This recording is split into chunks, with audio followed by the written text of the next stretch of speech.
අයිබෝන් සුබ දවසක් වෙන්න කියලා ප්‍රාර්ථනා කරන ඔබ සුපුරුදු පරිදිෙක් වන්නේ ස්පෝර්ට්ස් පැවිලියන් විත් ධනුෂ්කරවිඳ වැඩසටනත් එක්ක. ඉතින් ඔගොල්ලෝ හොඳාකාරවම දන්නවා අපි මේ වෙලාවේ ආසියානු කුසලානයේ තොරතුරු ගේන්න එක්සත් අරාබි එමිරේට් රාජ්‍යයට ඇවිල්ලා ඉන්නේ. මේ වෙලාවේ ඉන්නේ අබුඩාබි වල එමිරේට්ස් ෆවුන්ඩේෂන් එකේ සුවිශේෂී ලාංකිකයෙක් පිළිබඳව තමයි මේ වෙලාවේ අපි කතා බහ කරන්න සූදානම් වන්නේ. ඔහු මේ අබුඩාබි දූපත කිලෝමීටර් 62ක් තරණය කරලා සුවිශේෂී වාර්තාවක් තබමින් සෑයන ලොකු කීර්තියක් ශ්‍රී ලංකාවට ගෙනත් දුන්නු ලාංකිකයෙක්. ඒ සුවිශේෂීකම නිසාම අපි කැඳවාගෙන ආවා අර්ජුන කළුපෙරුමගේ අද සාකච්ඡාවට. අයිබෝන් අර්ජුන. අයිබෝන්යි. අර්ජුන, දැන් ඔගොල්ලෝ කිලෝමීටර් 62ක් මේ අබුඩාබි මූද තරණය කරලා තිබෙනවා, දූපතේ තිබෙන.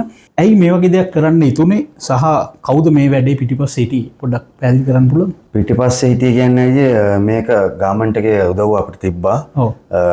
අනිත් එක තව මෙහි ලෝකල් එක්කෙනෙක් හිටියා. එයාට ස්විමින් ඉගෙන ගන්න උවමනාවක් තිබ්බ නිසා මම එයාත් එක්ක එකතු වෙලා මේ අයිඩියා එක එයාට දාලා less than 2 years වලින් මේ ගෝල් එක අපි අචීව් කරා. මේ වගේ ගෝල් එකක් ඇචීව් කරන්න කිලෝමීටර් 62ක් දූපතවට යන එක ලේසි වැඩක් නෙමෙයි. රාජකීය පවුලෙන් යම් දායකත්වයක් ලැබුණාද මේකට? නැත්නම් මොකද්ද මේ කිලෝමීටර් 62 පිටිපස්සේ තියෙන කතාව? දායකත්වය ලැබුණා කියන්නේ අයියේ ෆුල් ගවර්න්මන්ට් සපෝට් එක අපිට තිබ්බා. ඒ කියන්නේ කෝස්ට් ගාඩ්, පොලිස්, මිලිටරි හැම එකකින්ම අපිට තිබ්බා. හොස්පිටල්ස් වලින් හැම එකකින්ම තිබ්බ සපෝට් එක. මේකේ සුවිශේෂම දේ කියන්නේ අයියේ මේ කිලෝමීටර් 62ක් වුණේ අබුඩාබි අයිලන්ඩ් එක කිලෝමීටර් 55යි ලූප් එක. ෆුල් ලූප් එක. අපි ඒකට තව 7ක් ඇඩ් කරා. ඒ ඇඩ් කරේ ඇවිල්ලා ඒක අපි ඕනර් එකක් වශයෙන් ගෞරවයක් වශයෙන් ෂේක් මොහමඩ් බින් සයඩ් අල් නහ්යාන්ට එයාගේ 62 වෙනි බර්ත්ඩේ එකට තමයි අපි මේක කරේ. ඒ කියන්නේ අබුඩාබි රාජ්‍ය නායකයා නැත්නම් රජතුමා විදියට සලකන්නේ. රජතුමා විදියට සලකන්නේ අබුඩාබි විතරක් නෙමෙයි. එයා තමයි මේ මුළු UAE එකේම ප්‍රෙසිඩන්ට්. ඒක නිසා තමයි අපි අර ඔහුගේ උපන්දිනය වෙනුවෙන් තමයි මේ තෑග්ග සංවත්සරේ සමරන්න වගේ තමයි අපි ඒක කරේ. ඉතින් ඒකට අපිට ලොකු ගෞරවයක් හිමි වුණා. සාමාන්‍යයෙන් ප්‍රෙසිඩන්ට් කෙනෙක් ගාවට එහෙම ලේසියෙන් මිනිස්සෙක්ට යන්න බෑ මේ රටේ. ඉතින් එයා හරියට ප්‍රශංසා කරා අපිව. ඒක නිසා අපිට එයාගේ තැනට එන්න කියලා අපි සියලුම දෙනාට කතා බහ කරලා අපි කොහොමද මේක කරේ, හරිම සමීපතව හරිම හිතවත් විදියට තමයි කතා කරේ. කිසිම අර රාජ්‍ය නායකයෙක් කියලා හිතුන්නේ නැහැ. ඒ වෙලාවේ හොඳ රහතරක් දීලා කොහෙද කින්ද මන්ද කියලා අහලා ඉතින් ඒ වගේ ගෞරවයක් අපිට ලැබුණා. ඒ ගෞරවයක් ලැබුණා කියන්නේ ඒක ලොකු ආඩම්බරයක්. ශ්‍රී ලාංකිකයෙක් වශයෙන් මට ලොකු ආඩම්බරයක්. අනිත් එක තමයි මේ UAE ඉතිහාසෙම කවුරුත් ඒ වගේ දෙයක් කරලා නැහැ මීට කලින්. අපි තමයි පළවෙනි වතාවට මේ දේ කරේ. ඉතින් ඒ ගෞරවය නිසා තමයි එතුමා අපිට එන්න කියලා අපිට ඊට වැඩිය දේවල් කරන්න තව දේවල් කරන්න කියලා අපිට කිව්වේ. UAE වල ඉන්න රාජ්‍ය නායකයා මුණ ගැහෙනවා කියන එක ලේසි පහසු වැඩක් නෙමෙයි. කොහොමද ඒ අත්දැකීම පොඩ්ඩක් විස්තර කරමුකෝ අර්ජුන. ඒ අත්දැකීම කියන්නේ අයියේ ඉතින් මම ඊට කලින් රාජ්‍ය නායක හම්බෙලාම නැහැ නේ. ටිකක් ෂේක් වුණා ඇත්තටම. කියන්නේ දැන් අපි කොහමද අපේ සපෝටිංగ్ ස්ටාෆ් එකයි ඔක්කොම හිටියා 70ක් විතර. ඒ කියන්නේ පොලිසිය, අපේ පේස්විමර්ස්ලා අපි දැන් අපි 3 දෙනෙක් පීනුවේ 62. තව පෝර්චුගීස් ගෑනු ළමෙක් හිටියා අපිත් එක්ක. එයා ඇසිස්ටන්ට් කෝච් වගේ මගේ හිටියේ. ඔයා තමයි හෙඩ් කෝච් හිටියේ. ඉතින් අපි 3 දෙනා තමයි පීනුවේ. අනිත් එක දැන් අපි 70ක් විතර හිටියා පෝඩියම් එකේ. මම තමයි අන්තිම එක්කෙනා මේ එයාට අතරක් දෙන්න හිටියේ. ඒ කියන්නේ හෙඩ් කෝච් නිසා. ඒක තමයි ඒකේ තියෙන වැලියු එක. ඉතින් අන්තිම 70 වෙනි හිටියේ මම අනිත් අය ඉතින් බලන් ඉන්න පොඩියම් එකේ අපි එනකන් ඊට පස්සේ අතට දීලා නිකන් එයාගේ ෆර්ම් හෑන්ඩ්ෂේක් එකක් තියෙන්නේ. හරි ගාම්භීර මිනිසෙක්. ඉතින් ඒ වගේ දෙයක් කරගන්න ලැබිච්ච එක ඉතින් ලොකු ආශිර්වාදයක් කියලා මට හිතෙනවා. ඉතින් ඒක එච්චරටම අපිට ඇප්‍රීෂিয়েෂන් එකක් දුන්නා. මේ ඒකට ඉතින් ගොඩක් සතුටුයි. ලාංකිකයෙක් ඒ අත්දැකීමට මුණ පාලා තියනවද කියන සැකයක් තියෙනවා මට නම්. කිලෝමීටර් 62ක් කියන කාරණාව. කොහොමද අර්ජුන මේක සැලසුම් කරේ? කොහොමද මේක ගමනේ තිබ්බ බාධක, දුෂ්කරතා, සමහරවිට වට සෑහෙන අසිරුතාවයන් වලට ලක් වෙන්න ඇති. මේ ගැන පොඩ්ඩක් කතා කරොත් මේ අත්දැකීම ගැන. ඇත්තටම මේක ප්ලෑන් කරන්න අපි අපේ වෙනම ටීම් එකක් හිටියා ප්ලෑන් කරන්න. හෙඩ් කෝච්, ප්‍රොජෙක්ට් මැනේජර්ස්, නියුට්‍රිෂන්ස් ඔය කට්ටිය හිටියා. දැන් අපි ලූප් එක ප්ලෑන් කරද්දී අපි වැළුවා මොකද පැය 6න් 6ට තමයි ටයිඩ් එක වෙනස් වෙන්නේ. මොකද අපි ස්විම් කරන්න ඕනේ ටයිඩ් එකත් එක්ක. එතකොට තමයි අපිට මොකද අපි අගේන්ස් ස්විම් කරොත් එම අපිට ටයිම් එක වේස්ට් වෙනවා වැඩි, අපේ එනර්ජි වේස්ට් වෙනවා වැඩි. ඒක නිසා මේ ඒක හොඳට ප්ලෑන් කරලා අපිට වෙච්ච දුෂ්කරත්වය තමයි අපිට රැට පීනන්න වෙලා තිබ්බා. රැට කිසි දෙයක් පේන්නේ නැහැ. සාමාන්‍යයෙන් කෝස් ගාඩ් බෝට් එක තිබ්බ මේ ලයිට් එක පත් වෙනවා. ඔච්චර තමයි ළඟින් එක්කිනාවත් පේන්නේ නැහැ. මට අත්දැකීම් තියෙනවා පීනලා පොඩි කාලේ ඉඳන් ලංකාවේ. මොකද මම 10 මයිල් සී ස්විම් 6 මයිල් සී ස්විම් කරලා තියෙනවා 3 පාරක්. මම ඉතින් ප්‍රැක්ටිස් කරන්න ඉස්කෝලේ යන්න කලින් උදේ 4 මාට ගිහලා 5ට 6 මාරණකම් ඉතින් පීනලා තමයි ඉස්කෝලේ ගිහලා ඊට පස්සේ අවශ්‍යෂන් එක කරන්නේ. අද ඒ වුණාට අනිත් අයට නෑනේ. ඉතින් ඒකට පොඩ්ඩක් ඇඩ්ජස්ට් වෙන්න ඒගොල්ලන් ටිකක් කල් ගියා. මේ ඒ වුණාට අපි ඒවත් කරලා අනිත් එක මේ වින්ඩ් එක සැරයි, ස්ටෝම් තියෙනවා, අපි බ්‍රීත් කරන්නේ ඩස්ට් එක ඔයගේ ඒවා තිබ්බා. ඉතින් අපි හැම දෙයකටම ඇඩ්ජස්ට් වුණා. අපි හැම දෙයකටම මූණ පාන්න පුළුවන් විදියට අපි තුන්දෙනා හැඩුණා. හැඩුණා කියන්නේ දැන් ස්ටෝම් එකක් තියෙනවා කියලා අපි ස්විම් නොකර හිටියේ නෑ. අපි ඒක ඒ වෙලාවෙත් ගිහිල්ලා අපි ස්විම් කරා. 100 ස්විම් කරා, 100 රෆ් වුණා ස්විම් කරා. අපිට කියන්න බෑනේ මූද කොහොමද චේන්ජ් වෙන්නේ කියලා. ඔය වෙලාවේ චේන්ජ් වෙද්දී කියලා කියන්න බෑ. කොහොම හරි අපි ගොඩක් ප්‍රැක්ටිස් සෙෂන්ස් ඒව ගැන හිතලා තමයි කරේ. මොකද අපි හැම වෙලේම ලේසි එක නෙමෙයි හොයන්න ඕනේ, අමාරුක තමයි ඉස්සලම හොයන්න ඕනේ. ඒතකොට තමයි අපිට වැඩි හරියට කරගන්න පුළුවන්. ඒ කියන්නේ දුෂ්කරම අවස්ථාව අත්දැකීමක් බවට පත් කරගන්න. දැන් මේ විදියට කිලෝමීටර් 62ක් කොච්චර කාලයක් ගත වුණාද මේ ඇචීව්මන්ට් එක ළඟා කරගත්තට පස්සේ මොන වගේ හැඟීමක්ද ආවේ? ඇචීව්මන්ට් එක ළඟාවට පස්සේ මට පොඩි ඉෂුව එකක් තිබ්බා. ඉෂුව එකක් කියන්නේ මේ මගේ ඉන්ජරි එකක් එක්ක මම පීනුවේ. මගේ මේ රයිට් ෂෝල්ඩර් එකේ ඉන්ජරි එකක් තියෙන මගේ ලේබ්‍රම් එක ටිය වෙලා තියෙන්නේ. දැන් ඒක කියලා හිතලා මට මේක අතාරින්නත් බෑ. මට මේක කරන්න ඕනේ. කොහොම හරි පැය 34ක් අපි වතුර හිටියා. අපේ ස්විම් ටයිම් එක තිබ්බේ පැය 19යි. කොහොම හරි කිලෝමීටර් පල්ලි පැය 6 පීනුවා අපි කිලෝමීටර් 20ක්. ඊටු 10ක් තිබ්බ තව පීනන්න අපිට ඩේ එක ඉවර කරන්න. පල්ලි 20 පීනුවට පස්සේ අපි half an hour විතර බ්‍රේක් එකක් ගත්තා. මොකද ලන්ච් එකක් ගන්න ඕන තිබ්බ නිසා. කොහොම හරි එක half an hour 1 hour විතර වුණා. මොකද ඩයිජෙස්ට් වෙන්න එපා ගන්න කෑම. කොහොම හරි එකකින් පස්සේ ආයි ස්විම් එක පටන් ගත්තා. තව කිලෝමීටර් 10 තිබ්බේ අපිට අපේ පල්ලි half එක ඉවර කරන්න. මම normally breathe කරන්නේ right side එකට. ඒ වුණාට මේ පාර breathe කර left side එකට. මොකද මගෙත් එක්ක පිනු අනිත් එක්කෙනා මාබල්ලා තමයි එයා පීනන්නේ. එතකොට එයා route එක අර මේ බලන්නේ, මම තමයි route එක ඔක්කොම බලන්නේ. මම ඉතින් ඒ දේවලුත් කරා පීනන ගමන්. මොකද නැත්තම් අපි drag කරන්න පුළුවන් නේ හිට මෙහෙට මේ වතුරේ. මේ ලෑන්ඩ් මාක් එකක් තියන මම තමයි යාව අරගෙන යන්නේ. මේ කොහොම හරි ෂෝල්ඩර් එක ලොක් වුණා අන්තිමට. ෂෝල්ඩර් ලොක් කළා අන්තිමට සමහර අවස්ථා තිබ්බා තනියෙන් කකුල් දෙකෙන් විතරක් ගගා පීන අවස්ථා තිබ්බා. ඒ කියන්නේ මට අත මේ බෑක් එක හොල්ලා ගන්නවත් බැරුව හිටියේ. ඉතින් ඔය හිතන්න කිලෝමීටර් 20ක් පීනනවා කියන්නේ එක දිගට ස්ට්‍රෝක් කීයක් කරන්න ඕනේද? ඊයක් විතර කරලා තියෙනවා ස්ට්‍රෝක්ස් මම හිතන්නේ ෆුල් එක ඉවරදී 21000 ගණක් කරලා තියෙනවා. මේ හරියට බැලුවොත් ඉතින් 5000ක් ඊටත් වැඩි ඇති. මට ඒක කවුන්ට් කරගන්න බැරි වුණා. ඒත් කොහොම හරි අපිට ෆිසියෝස්ලා හිටියා. කට්ටිය හිටියා. ඊට පස්සේ ෆිසියෝ කෙනෙක් හිටියා මට හොඳට මතකයි මේ ටර්කි ඇවිල්ලා ලේඩි කෙනෙක්. මම එයාට කිව්වා මට දැන් ඇඬෙන්න වගේ මට මේක ඉවර කරගන්න බැරි වුණොත් මගේ නාමයට මොකද වෙන්නේ, මට මොකද වෙන්නේ, මෙච්චර කල් කැප වෙච්ච හැමදේම වතුර යනවා කියලා එක හැඟීමක් ආවා. ඉතින් මම ඒ කොයි හරියද වගේද කිලෝමීටර් කීයද? ඒ කිලෝමීටර් 30දී මගේ දැන් මේක ඔක්කොම වෙලා මම ඉන්ජරි එකත් එක්කනේ පීනන්නේ. මේ ඒ බය මට තිබ්බා. මම ඉතින් යාට කිව්වා මට මේක මොන හරි කරලා මේ ටෙන්ෂන් එක රිලීස් කරලා දෙන්න මේ ෂෝල්ඩර් එකේ. මට තව කිලෝමීටර් 32ක් පීනන්න තියෙනවා කියලා.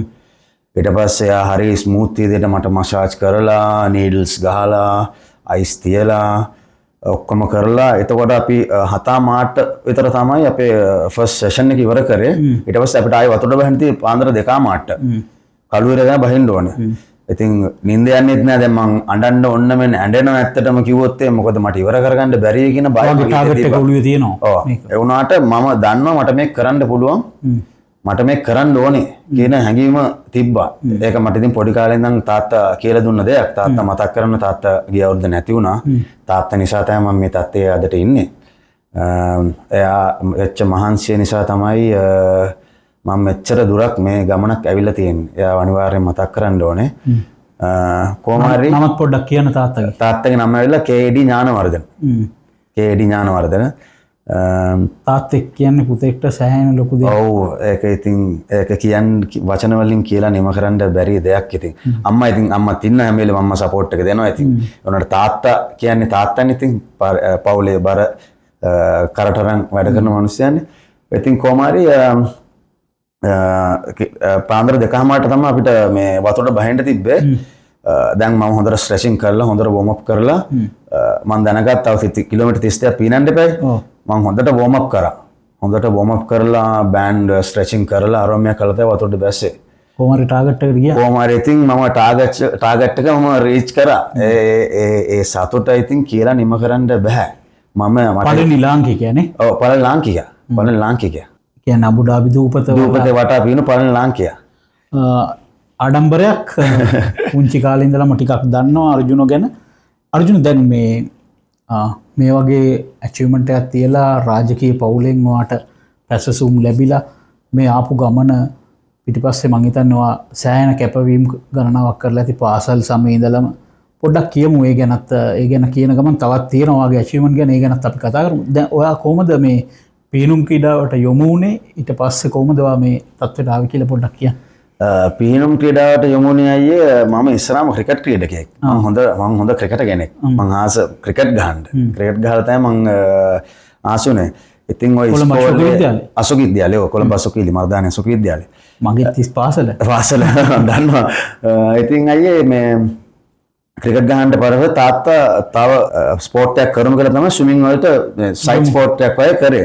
කොහොම හරි ක්‍රිකට් දන්නවනේ ප්‍රශ්න අරෙහිම ඇවිල්ලා ඊට පස්සේ තාත්තා කෝ ක්‍රිකට් නවත්තලා අපි ස්විමින් පැත්තෙන් යන්. මම ක්‍රීඩා ගොඩක් කරා. මම ඉස්කෝලේ රග ගැහුවා. එතකොට මම අමතර රෙස්ලිං කරලා තියෙනවා. මොකද තාත්තා වැඩිපුරම මාව ඒ පැත්තට යොමු කරේ මේකත් කියන්න ඕනේ. දන්නවනේ ඉතින් ඉස්කෝලේ පරිසරය අපි ජීවිත පරිසරය කියන්න දෙයක් නැහැ නේ. මරදානේ කොහම ඉතින් මිනිස්සු ගොඩක් නරක පැති වලට යන්න ඉඩ තියෙනවානේ. නරක පැත්තෙන් තමයි හිතන්නේ. ඉතින් තාත්තා මාව අතනින් බේර ගන්න ඕන නිසා ගොඩක් ක්‍රීඩා වලට යොමු කරා. එතකොට මට මයින්ඩ් එක තියෙන ක්‍රීඩා පැත්තේ මට ටයිම් එකක් නැහැ කට්ටියත් එක්ක ගැද වෙන්න. ඒක අනිවාර්යයෙන්ම කියන්න ඕනේ. ඕකෙන් ඊට පස්සේ මම ඉස්සෙල්ලා පූල් ස්විමර් කෙනෙක්. අපේ විල්සන් සර් නැති වුණා. විල්සන් සර් ඊට පස්සේ එල්විස් තාම ඉන්නවා. එල්විස් සර්ගේ මම ඉගෙනගෙන තියෙනවා කිසිරි ෆොන්සේකා ඉස්කෝලේ. මම ඉස්කෝලේ යන කාලේ ටීචින් කරලා තියෙනවා පොඩි ළමයින්ට. ඊට පස්සේ කරුණාත් සර් පොලිසියේ කරුණාත් සර් හම්බෙන්නේ මේ කින්ඩ්‍රොස් ක්ලබ් එකේ. මම කින්ඩ්‍රොස් ක්ලබ් එකේ නිත්‍ය සමාජිකයෙක්. එතනින් තමයි මම මේ මුහුදු පීනුම් ආරම්භ කරන්නේ. මොකද මම වොලන්ටියර් ලයිෆ් සේවර් කෙනෙක්. එතනින් තමයි ආරම්භ කරන්නේ. ඉතින් එතනින් මට පණ්ඩේ දුන්නේ ඇවිල්ලා කරුණාත් සර්. එයා මට ගොඩක් උදව් කරා. ජනක පෙරියක් පෙරම එයා මතක් කරන්න ඕනේ. ඒගොල්ලෝ ගොඩක් උදව් කරා. ඉතින් ලයිෆ් සේවිං එතනින් තමයි මම මගේ මුහුදු පීනුම් වලට මම වැඩිපුරම යොමු වුණේ.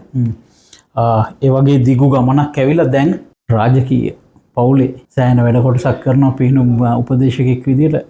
ඉගෙනත් පොඩ්ඩක් කියන්න පුළුවන්ද අර්ජුන? දැන්ට මං හිතන්නේ මම තමයි ඉන්නේ රාජකීය පවුලේ. ඒ කියන්නේ ගොඩක්ම කට්ටියට මම තමයි ස්විමින් ට්‍රේනින් කරන්නේ. ඔව් අබුඩාබි වල. ස්විමින් ට්‍රේනින් කරන්නේ මම තමයි. කවුරු ආවත් ඒ කියන්නේ ස්විමින් ට්‍රේනර් කෙනෙක්ට ඒගොල්ලන්ට ඉන්නේ මම විතරයි දැන්ට ඉන්නේ. ඉතින් ගොඩක් අය මට හම්බෙලා තියෙනවා. හරිම නිහතමානී මිනිස්සු.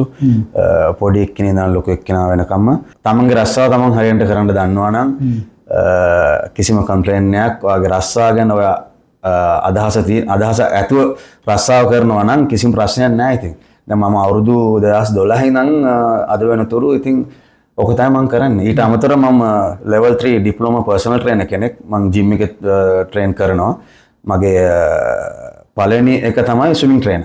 මට ෆිෂ් කියලා තමයි කියන්නේ. නික්නේම් එක දාලා තියෙන්නේ ෆිෂ්. සමහර කියන්නේ රාජකීය පවුලේ කට්ටියත් මගේ නම කිව්වට එච්චර දන්නේ නැහැ. ෆිෂ් කොහොම තමයි ඉතින් දන්නේ.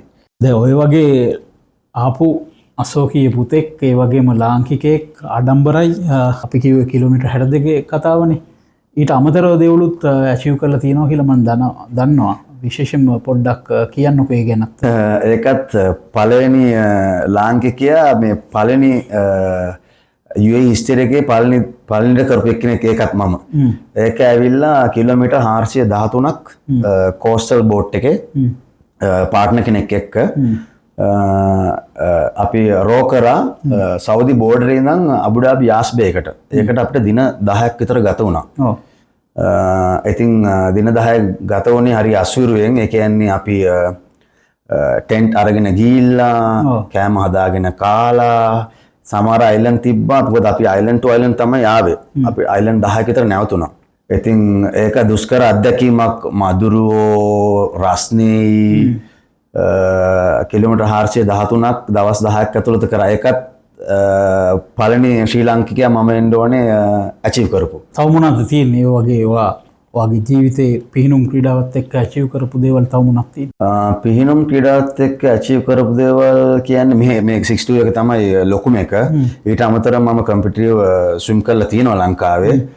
මෙහාට පස්සේ ඉතින් ජොබ් එකත් එක්ක පොඩ්ඩක් අමාරුයි. ඒ වගේ දේක මොකද ෆැමිලි එකත් ඉන්නවා. විශේෂයෙන් මතක් කරන්න ඕනේ මගේ බිරිඳ සහ දරු දෙදෙනා. ඒගොල්ලෝ මාර සැක්‍රිෆයිස් එකක් කරනවා. මොකද මං කොහෙලෙත් ගෙදර නෑ. වැඩ ට්‍රේනින් ඒගොල්ලන්ව මතක් කරන්න ආදරෙන්. ඒගොල්ලෝ නිසා තමයි ඉතින් ඒගොල්ලන්ගේ ෆුල් සපෝට් එකත් එක්ක තමයි ඉතින් මේ ගේමක් ගහගෙන යන්නේ. දැන් අපේ ලංකාවේ පොඩි පිහිනුම් ක්‍රීඩකයෝ මේ වැඩසටහන බලනවා වෙන්න පුළුවන්. කොච්චර හිත හයිය වෙන්න ඕනේද මේ වගේ ඇචීව්මන්ට් එකක්? සාමාන්‍යයෙන් ක්‍රීඩකයන්ට හිත හයිය වෙන්න ඕනේ ඔවුන්ගේ තිබෙන දක්ෂතාවලට යන්න, උපරිම දක්ෂතාවලට යන්න, ඒ වගේමයි යම් ඉලක්කයකට යන්න. කොච්චර වැදගත්ද හිත හයියෙන් මේ වගේ දේවල් කරන එක? මයින්ඩ් ඕවර් බොඩි කියන්නේ ඒකයි. ඒක කොහෙලෙත් ඔයාගේ ටාගට් එක ඔයා දැනගන්න ඕනේ. මේක මගේ ටාගට් එක කොච්චර අමාරුද කියලා ඔයා දැනගන්න. හැබැයි ඔයා රීච් වුණාට පස්සේ ඔයාට තියෙන සතුට ඒ හැපිනස් එක ඔයාට කවදාවත් ගන්න බෑ. ඒ කියන්නේ මොන ස්ට්‍රගල් ආවත් මොන බාධක ආවත් මගේ මෙන්ටලි මේකම තාත්තෙන් මට ආවේ. මොකද මම ෆස්ට් 6 මයිල් එක පීනනකොට කට් අවුට් ටයිම් එක තිබ්බේ පැය 4මාරක්. මට ඒ වෙලාව ඇතුළත එන්න බැරි වුණා. තාත්තා මට තට්ටු කරලා පිරට තට්ටු කරලා කිව්වේ මේ ඔයා ඉවර කරානේ. ඒක තමයි වැදගත්. සර්ටිෆිකේට් එකට වැඩිය ඔයා ඉවර කරපු එක තමයි වැදගත්. ඔයා නැවතුන්නේ නැහැ. ඒක ඒ පන්නරේ මට තිබ්බා මේ කිලෝමීටර් 62ත් පීනලා ඉවරයක් කරන්න. ඒ කියන්නේ තාත්තගේ වචනේ. ඒක ඉවර කරන්න මම ඉන්ජරියක් ඇතුළත තමයි තියාගෙන තමයි ඒක ඇචීව් කරේ. ඉතින් මම කියන්නේ කවුරු හරි ඒ වගේ දෙයක් ලොකු දෙයක් කරනවා නම් අර ඉස්සලා කිව්වා වගේ මයින්ඩ් ඕවර් බොඩි හැම වෙලේම ඔයාගේ ඇඟට දෙන්න එපා. ඔළුවට තමයි ඔයා ෆෝකස් එක දෙන්න ඕනේ. ඔයාගේ ටාගට් එක විතර ඔයාට පේන්න ඉස්සරහා. අනිත් දේවල් ඔයාට කිසි දෙයක් පේන්නේ නැහැ. ඒ කියන්නේ මොන බාධකාවක් ඔයාගේ ටාගට් එක විතර ඔයාට පේන්නේ. අනිත් ඒවා ඔක්කොම බ්ලයින්ඩ්. ඕක තමයි ඕන ඇත්ලීට් කෙනෙක්ට මට කියන්න තියෙන්නේ. ටාගට් එක ඔයාගේ ෆෝකස් එක තියෙන ටාගට් එක නම් ඒ ටාගට් එකට ඔයා යන්න දැනගන්න ඕනේ. ඒකට අවශ්‍ය කරන ආහාර, ඒකට අවශ්‍ය කරන නිින්ද, හැම දෙයක්මත් එක්ක, නියුට්‍රිෂනුත් එක්ක. මේ පිහිනුම් ක්‍රීඩාවට එන්නට කැමැත්තෙන් ඉන්න පිරිසට සෑහෙන ලොකු අධ්‍යාපනයක් මේ පිහිනුම් ක්‍රීඩාව සහ ඒ දේවල් පිළිබඳව තොරතුරු බෙදා හදාගත්ත කියලා මට ආරංචි. මොකද ඒ කාරණාවත් පොඩ්ඩක් පැහැදිලි කරන්න. ඒ කාරණාව කියන්නේ ඒක හරිම ඉන්ට්‍රස්ටිං ස්ටෝරි එකක්. මොකද මම මගේ ජීවිතයට ලෙක්චර්ස් දීලා නැහැ. ඒ කියන්නේ ඒක මාර සතුටක්.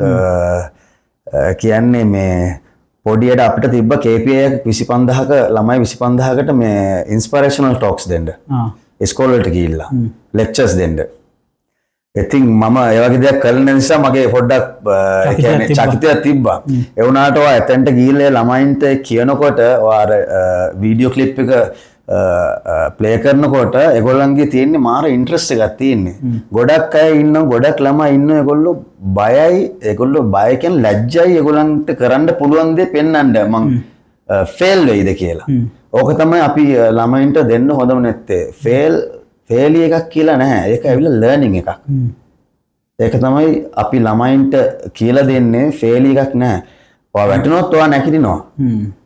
ඒ කියන්නේ හැමතිස්සෙම අත්දැකීමක් එක්ක උඩට එන්න ඕනේ. ඒක අපි ඉතින් කියලා දැන් හරිම ඉන්ටරෙස්ටිං ස්ටෝරියක්. මොකද ළමයි හරිම ඒ කියන්නේ ඒකට ස්පීච් එකට යොමු වෙලා ඒ කියන්නේ කිසි සමහර තියෙනවනේ අපි ඉස්කෝලේ අපි දන්නවා ඉතින් ලෙක්චර්ස් දෙනකොට බෝරින්. මේක ඇල්ල එහෙම එකක් නෙමෙයි අපි ප්‍රශ්න අහනවා ඒගොල්ලෝ උත්තර දෙනවා. පොඩි ළමයි හරිම ඉන්ටරෙස්ටිං මේ වගේ ස්ටෝරිස් වලට. ඉතින් ඒක ලොකු අත්දැකීමක් මට හරි සන්තෝෂයි ඒ වගේ දෙයක් කරන්න පුළුවන් ගැන මට ලංකාවේ මේ වගේ දෙයක් කරන්න බැරි වෙලා මට මේ වෙන රටකට ඇවිල්ලා ළමයින්ට ලෙක්චර්ස් ඉස්කෝලේක ලෙක්චර්ස් දෙන්න පුළුවන් කියන්නේ ලොකු ගෞරවයක් ඉතින් ලොකු ආඩම්බරයක්. අවසාන වශයෙන් මේ කාරණා විතරක් අහලා අපි අපේ වැඩසටහන නිමා කරමු. දැන් ඔයාට මේ රාජකීය පවුලේ ලොකුම කෙනා හම්බුණා රජතුමා හම්බුණා මේ අබුඩාබි සහ UAE වල ඉන්න මොනවද කිව්වේ පොඩ්ඩක් නිකන් කියන්න පුළුවන් කමක් තියෙනවද එතුමා ඔයාව දිරිගන්නන්න ඉදිරි වැඩ කටයුතු ගැන මොනවද කිව්වේ?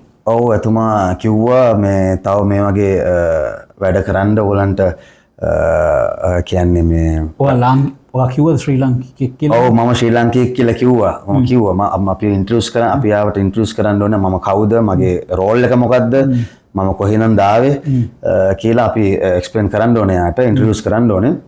එයා ඊට පස්සේ ආව තව ඔයගොල්ලෝ මොන හරි ප්ලෑන් කරලා තියෙනවද? ඊට පස්සේ ඇහුවා මේ ඔයගොල්ලෝ ස්විම් කරනකොට මොනවද ගත්ත කෑම හයිඩ්‍රේෂන් මොනවද ගත්තේ? ඔයා මේ හරි සුවදශීලීව කතා කරා. ඉතින් අපි කිව්වා අපි මේ වගේ ප්ලෑන් එකක් තියෙනවා. ඊට පස්සේ එයා ඒකට සුප් ඇතුවා. අපි ඒකත් ඉතින් ඇචීව් කරා. කොළඹ අශෝක විද්‍යාලය වගේම ශ්‍රී ලංකාවත් නියෝජනය කරමින් රටට කීර්තියක් ගෙන දුන් අර්ජුන කළුපෙරුමගේ සමග තමයි අපි අද දවසේදී කතා බහ කරේ. බොහොම ස්තුතියි අර්ජුන. සියලුම වැඩ කටයුතු කරගෙන යන හැමදේම තාමත් මොඳින් කරගෙන යන්න හැමදේම සාර්ථක වෙන්න කියලා අපි ප්‍රාර්ථනා කරනවා ස්පෝර්ට්ස් පැවිලියන් වෙනුවෙන්.